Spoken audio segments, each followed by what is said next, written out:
guys, and welcome back to another video. In today's video, I will be discussing a big problem in the community, and that is DPS. A lot of players are struggling to deal damage in dungeon, and a big example of this is a lot of persons with 5k plus AP and they have like Blood Knight accessory. They're only doing like stage 8 Yeti, and they're doing like Sanguine Abyss at stage 3 or Frostfire Foundry stage 3. Now this is a big problem for you and how you're going to progress in the game. Once a dungeon comes into the game and you get the items from there and you start to level them up to a certain plus stage, you're able to do 16 of that dungeon if we're talking about the Chaos Avalanche then, or stage 4 of that dungeon if we're talking about Sanguine Abyss or Frostfire Foundry or any dungeon that comes after. So yeah, the player base right now, they have plus 16 Blood Knight because of the Tower of Memory event, and they're not doing anything above Chaos Avalanche then. Stage 8 or stage 4 of the Sanguine Abyss or Frostfire Foundry, which means you're overgeared doing lower stage content, and this right here will affect your progression. Now I find it surprising that a lot of persons are saying, I don't have the DPS to do stage 12 of Chaos Avalanche then. And I'm like, huh? You do realize that currently we have items that was not present when the Chaos Avalanche then came out? So let me name them. You have the Blood Knight ring, earring, glove, neck, belt, and bracelet. You have the Battalion amulet that drops from Frostfire Foundry. You have relics, okay? Relics was a big boost for the NA server. So yeah, you have new soul, you have new pet, you have new exploration journal. You have a lot of items that was not present when the Chaos Avalanche then came out. So what is the problem? And to add to that, you have the Battalion Mystic badge. So we have more than enough gear to do high floors of the Chaos Avalanche then. And this is where you're going to test your limits, okay? Now what a lot of persons don't know is you need to advance in the dungeon as you get used to them. So you start with stage 5 as a new player, you level up, you gear up, you get all your accessories, then you move on to stage 8. Once you learn stage 8 and you're comfortable and you're learning the boss rotation and you die from certain mechs, then you start to practice and get better and then move on to stage 12, and that is where you're going to see additional things going on such as the stun puddle, and this is going to make it more challenging for you, but then you're going to learn as you go along.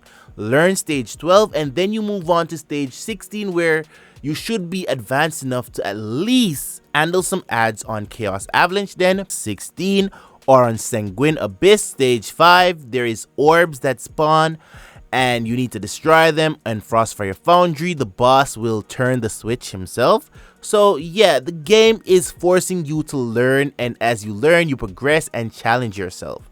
But a lot of persons in the game, they don't challenge themselves and they're just okay with the bare minimum. Now a couple days after I first recorded this video, I lost my voice, so my voice will sound a little cracked for the rest of the video. Now one of the biggest issues with the community when it comes to DPS is most people don't know their class. Now you have classes out there such as dual blade and gunslingers, and these classes are considered burst classes, meaning that they do most of their damage during their burst and they have little to no sustained DPS. Now these classes will always be at the top of the DPS meter because they benefit the most from the grabs and the breakers in the dungeon. Now sometimes they're not, and that is because they don't sync their burst with the grabs and the breaker, which is very important for the class. Now these classes can die in the dungeon, then resurrect, and then burst again during a grab and a breaker, and their DPS just flies up. That is how OP these classes are if they have the right opening. On the other side, you have the sustain classes, and these classes, they thrive on constantly hitting the boss. So you need to be hitting the boss 24/7 in order to do damage. Now the more you're getting hit and knocked around, the more your DPS will go down. Now the thing is with sustain classes and burst classes is that burst classes can get away from getting knocked around as long as they burst at the right moment. As a sustain class, you can't come back from this, so you need to dodge the boss attacks. Okay, and that is why most of the player base right now is suffering in endgame content because they're getting hit a lot. Now, every class in the game has some form of burst. Now, if the class don't have any burst, thankfully there is relics, there is insignias, there is items that will give you that burst, and knowing how to use them will play a big role in the future. Now, when you hear me talking about sustained classes, I mean every other class except a dual blade and a gunner. I'm not sure where Bard falls on the scale. The Divine Bard, they do have good burst, but I'm not sure if they're considered a burst class, okay? I don't think so. Now, other reasons why your DPS may be low is that you're using the wrong talents for your skill. So hit K and you need to select the table that will give you the DPS. If you don't know, you can check in the BNS Academy Discord, or you can ask your world chat or faction chat which talent is best for your class for DPS. Also, if you're using normal mode or fully manual mode, try to use simple mode and see which one gives you better DPS. Are you activating your bracelet and your soul badge? Please read those items and see how to activate them. Not all the time your simple mode will do it for you, so you need to check on that.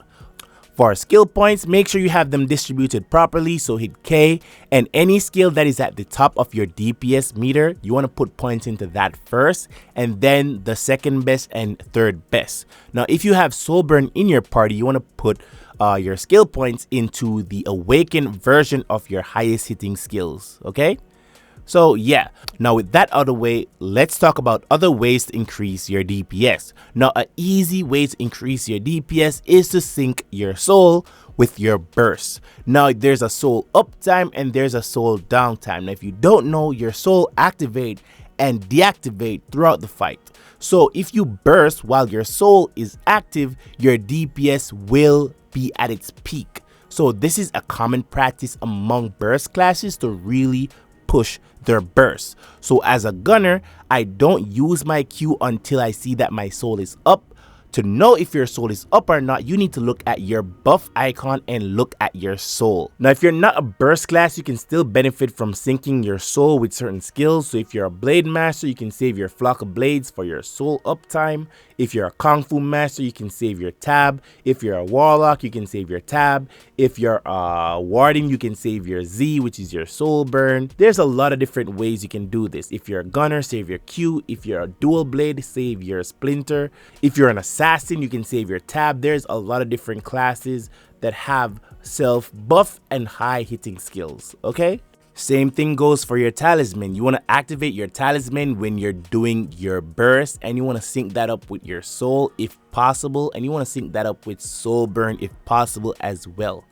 So if you look at the timer for your talisman, it is 1 minute. Now, almost every buff in the game is 1 minute on the cooldown. So soul burn is 1 minute, the tree bard is 1 minute, the astromancer buff is 1 minute. Okay, so it's very easy to sync up certain things together. Now, the next point we're going to talk about is mystic damage versus debuff damage. Now, there's a lot of mixed reaction on this, so I'm going to add my input to this. Okay, now mystic damage is basically raw damage, but keep in mind you do need to get a good amount of mystic in order to notice a difference. Maybe 4k, 2k, I don't know really, it's hard to tell. Now with debuff damage, this is damage dealt during a stun, knockdown, daze, aerial, or grab target. So if you're hitting a target that is under one of these status effects, you will see a big difference at that moment. You will see a spike in your DPS. Now on the screen you can see that the boss is grappled and my DPS doubled. Now this is what I said about the burst classes, that they benefit the most from these grabs and these breakers. Now you can see other party members DPS is going up, and this is due to debuff damage. Currently I have like 30k debuff damage I think in this run.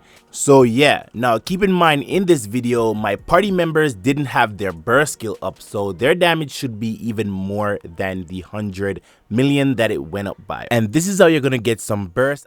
Now guys, if you don't have any debuff damage, you can get a lot of it from the compound tab. Now for the compound tab, you want to have debuff damage and AP on all of your runes.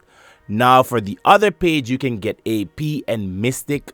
Now you can also get piercing in the compound tab on a different page. I'm not sure how viable this is, but a lot of the bosses that we have now, such as the Sanguine Abyss and the Frostfire Foundry, they have damage reduction shield. So if you have a lot of piercing, you will deal more damage to them when they have the shield up. But you will be running the debuff and the AP ones most of the time.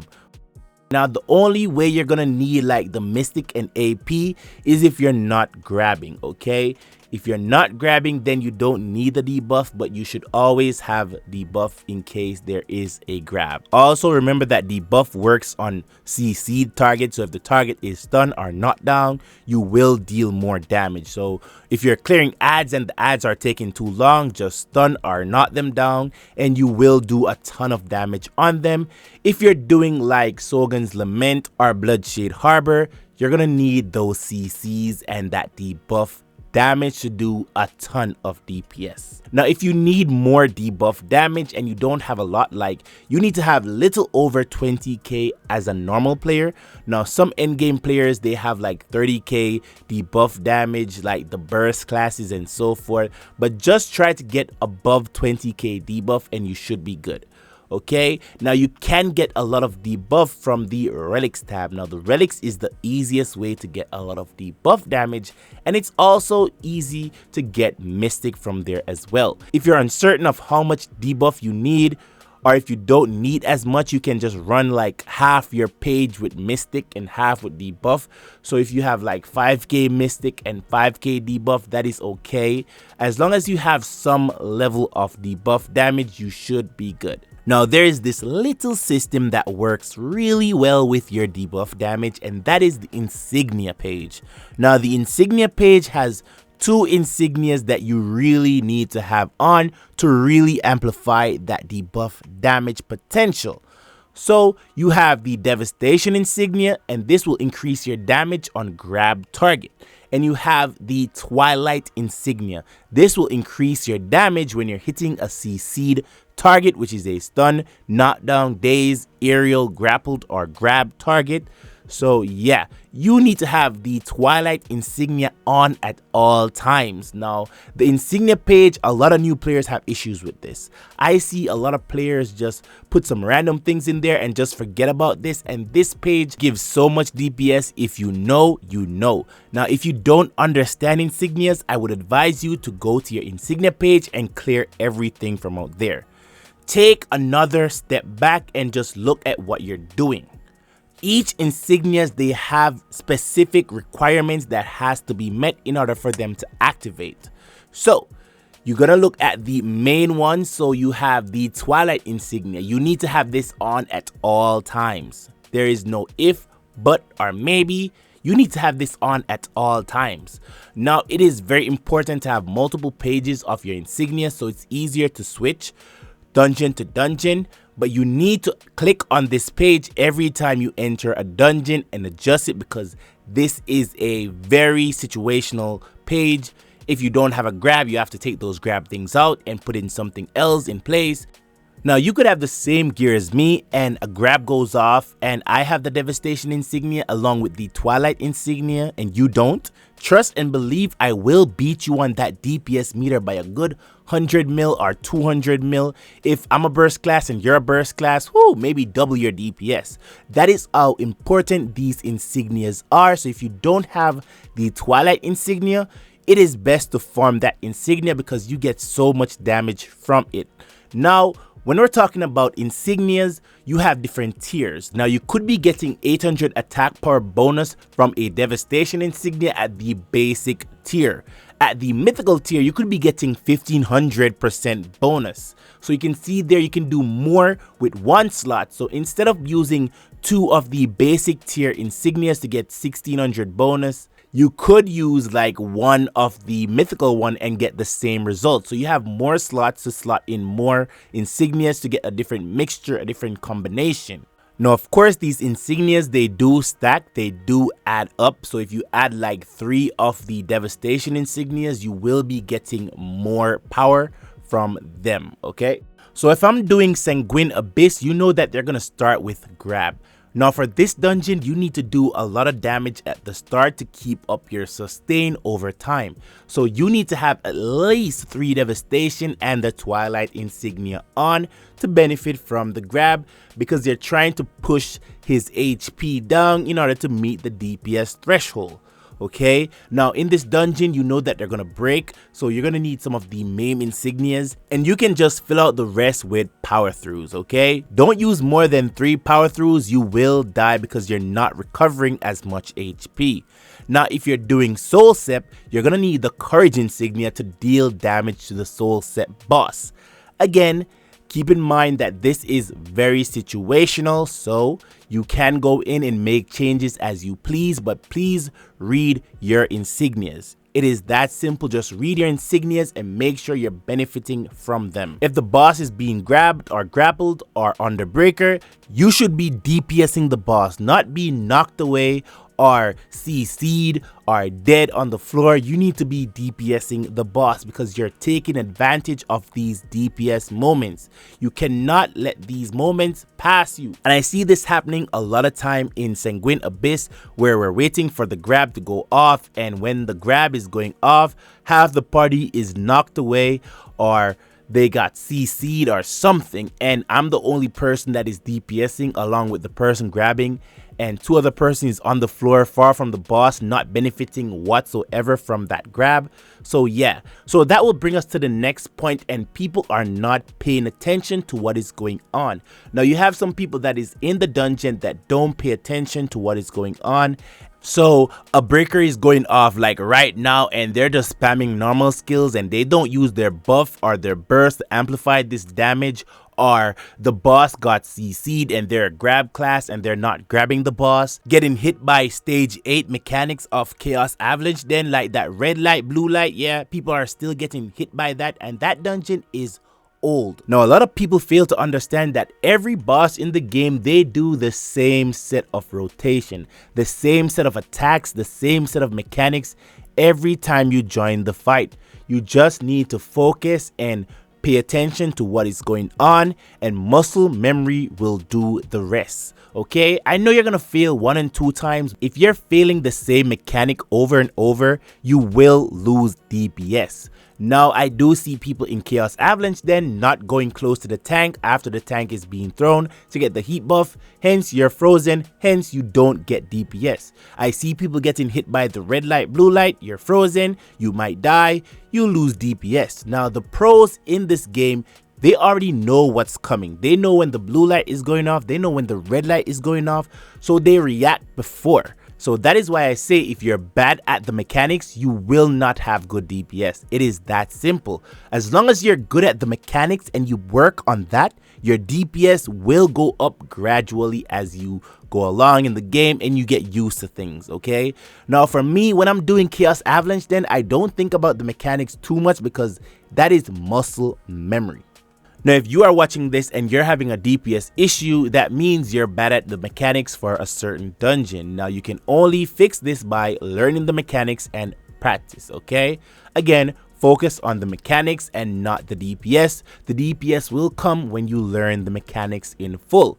Now, if you don't know, Chaos Avalanche, then Sanguine Abyss and Frostfire Foundry, they have DPS linked in the MECHS. So let me explain. For Chaos Avalanche then, when you stack the heat up to 8 stack and you have the enhanced heat, meaning there's a fireball surrounding your character, and you break the boss and you burst the boss with this effect, you will get a ton of damage. But if you don't know the mechanics, you won't be able to stack the heat because the boss is removing it by jumping on you, and if you don't know what attacks to avoid, you won't know how to keep that heat, so you won't get the 8 stack. Now, if you have the Fever Pitch insignias on, you'll get a ton of boss AP. I'm talking like 2k plus, depending on how much Fever Pitch you're using. So even if you're using the Fever Pitch insignias, it will not activate until you have the enhanced heat. Also, for the Snowball Fight insignia, you need to have this on in order to dodge all of the Yeti Ice Blasts. Now, I hear a lot of people saying, oh, I don't have enough iframes. You don't have enough iframes because you don't have the Snowball Fight insignia and you're not doing the mechanics. It is that simple. You're not dealing enough damage in Sanguine Abyss because you're not collecting the 5 orbs to get the loose scent buff, and when you have the loose scent buff, you remove the boss shield and you do more damage. Also, for Frostfire Foundry, you're not collecting the blue orbs to get the buff, and there's a lot of stuff involved, okay? There are guides on my YouTube channel for Sanguine Abyss, Frostfire Foundry, and Yeti Dungeon. So if you're not sure about a certain mechanic, those videos should help you out a lot, okay? Another reason why you're not dealing enough damage is because you're not working with your team. Now remember, you're in a 4-player team, and a lot of persons I see in dungeons, they just join the party, and as soon as they reach the boss room, they just jump in and they don't talk about how they're gonna do the dungeon, who's gonna do the breaking, who's gonna do the grabbing, who's gonna do soul set. They just jump in and just YOLO, and they start DPSing the boss, and everything is just pure madness from there. Now if you don't know, every time you're in Chaos Avalanche Den and you're gonna break the boss, everyone in your party needs to know. If you look at other YouTubers when they're doing Chaos Avalanche, then every time they break the boss, you hear that timer before, so everyone in the party knows, okay, I need to soul burn, okay, I need to extend the breaker bar, okay, I need to use my tree buff or something. So you need to line up your burst and your buff skill with the breakers. So every time you're breaking the boss, you should use all of your burst skill to really benefit from that breaker. I see people on Sanguine Abyss breaking the boss randomly. The only time the boss should be broken in Sanguine Abyss is after the dome. After you come out the safe zone, that is when you want to break the boss, and you don't want to break him too early because then the close range fighters will not benefit from the breaker as much. Okay, now that will bring us to our next point, and that is class composition. Now for endgame, you need to have certain classes in your party to make sure that your party is at its best. Now for every Demon's Bane content that you're doing, you will always need a grab. Okay, it is no question, you need a grab in your party, and you're gonna need a breaker extension, which is a gunslinger. Okay, now you do have archers as breaker extension, but they're not as good as gunslingers. You'll also need a burst class of some sort. Now most of the Demon's Bane dungeon we have now, you need to push the boss into phase. Okay, so having a burst class will help you to push certain phases of the dungeon. If you want to do high floors of certain dungeon, you can consider getting a tree bard or a tree musician. This will give you double DPS if you know what you're doing, and you can benefit from the buff. Okay, if you're buffing with tree and they're not doing much DPS, then you should just go back to divine. Okay, most of the time if you're using the buff musician, you will need to have a burst class in your party to fully benefit from this. So yeah, hit P and put 25 points in Hung Moon Focus. This will give you 250 boss AP every 30 seconds. I'm not sure how OP this is or how effective this is, but yeah. For the enchantment effect on your earrings and accessories, you want to make sure you have the highest amount of mystic you can get, and once you hit plus 16, you want to get the highest amount of boss AP you can get.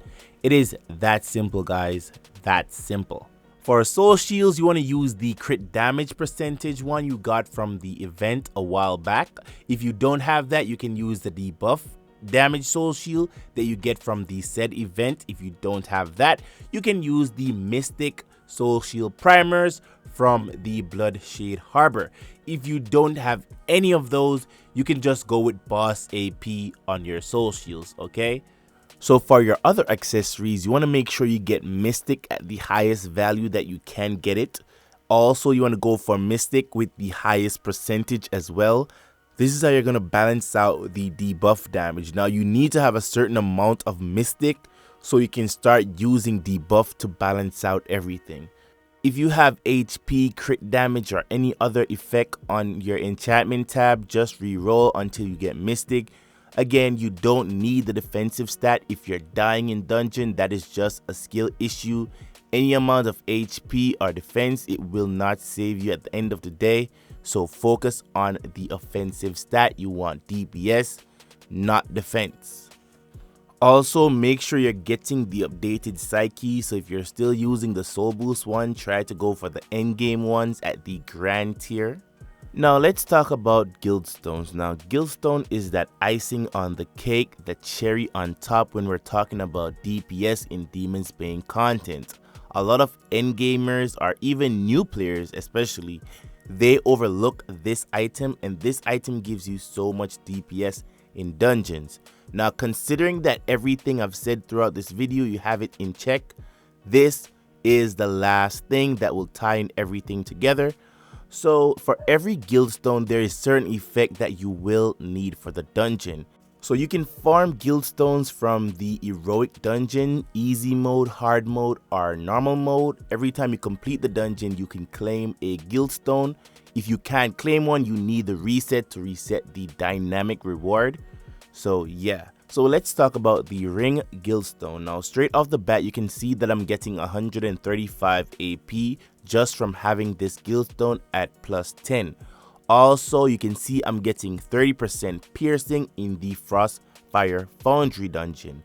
Now again, Guildstones are very dungeon specific on some of these stats, so you should really pay attention to this. Again, if you watched the video in full, you remember what I said about piercing, damage dealt through boss defense or player defense, so you will need piercing to deal damage in Frostfire Foundry because the boss has a shield up maybe 80% of the time.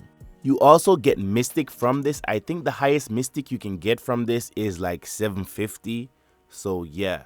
If you don't understand Guildstone, I do have a guide up, which is the gear progression guide. Just go to the chapter regarding Guildstone and you will get a guide on this. Also, you're getting damage mitigation, and this has to do with damage reduction. I see a lot of persons trying to focus on the defensive stat here, or defensive stat in general. These Demon's Bane dungeon, no amount of defense can save you. You're gonna die regardless. So you want to make sure when you die, you have decent DPS. So that is why I say focus on the offensive stat and work on your dodging skills and your iframing skills. This is the Earring Guildstone. As you can see, you want high boss AP and high AP. Just by having 100 AP and 500 boss AP, that is a total of 500 AP gain right there. So you need this. Now for the HP, I have 100k in this. I think the highest amount you can get is like 300k. Again, this doesn't affect me much. I don't die much in the Frostfire Foundry even with 100k on my Guildstone. If you can get like good defensive stat along with good offensive stat, well, good for you. But just focus on the offensive stats first and you should do a lot of damage in these dungeons. Now for the Necklace Guildstone, you just want to focus on the piercing stat there. I don't think people need damage mitigation that much in the Chaos Avalanche then. I don't think the boss does that much damage unless you're CC'd and he jumps on you. But yeah, for the crit damage, you don't have to go all out for this. It is not percentage, it is just flat crit damage, and it's just 1950. That is not game breaking at all.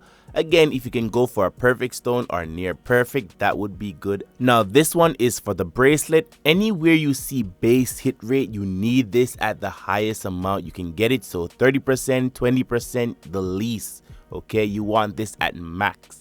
Also, you get like critical on the second stat. Not game breaking at all because you can see I have like HP, but I'm okay with this. If you can get critical, well, good for you. Now let's talk about the belt Guildstone, and as you can see, just by having this at max stage, you're getting 125 AP right off the bat. Again, you're getting Mystic from this, and you want this at the highest amount you can get it at. You're also getting critical rate percentage, so you want this at the max amount, which is 30% or 20% minimum. Again, you can see there you're getting damage mitigation, and this is one of those Guildstone I would say go for high damage mitigation. In the Sanguine Abyss, if you're CC'd and the boss casts an attack and it catches you, you're gonna die instantly or you're gonna lose like 75% HP. You can see here I have 10% and I have no problem doing the dungeon because I know what is going on. So you can fall short on the defensive stat if you can compensate that with some skills. Again, you can have high damage mitigation and you still die easy. For the glove, you need that Gildstone at the highest amount of boss AP and the highest amount of base hit rate you can get. Okay, 20% on the base hit rate minimum. You don't have to go too hard on the critical, but it's good to have. Okay, and that will wrap up everything I want to talk about. If I miss anything, you can just join my server and shoot me a question there, and I will get back to you as soon as I can. Also, if you don't understand some of the system I mentioned earlier, just watch my gear up guide progression video and skip to the chapter. Everything is labeled so you can understand, and then everything will make sense. If you're struggling with the dungeon mechanics, I have guides on my channel. Just click my channel and scroll down and you can see the different categories. So yeah. Anyways guys, thank you so much for watching this video. If you want to see more content like this, like, share, and subscribe. Hit that bell icon to stay updated on when I post new videos. Goodbye.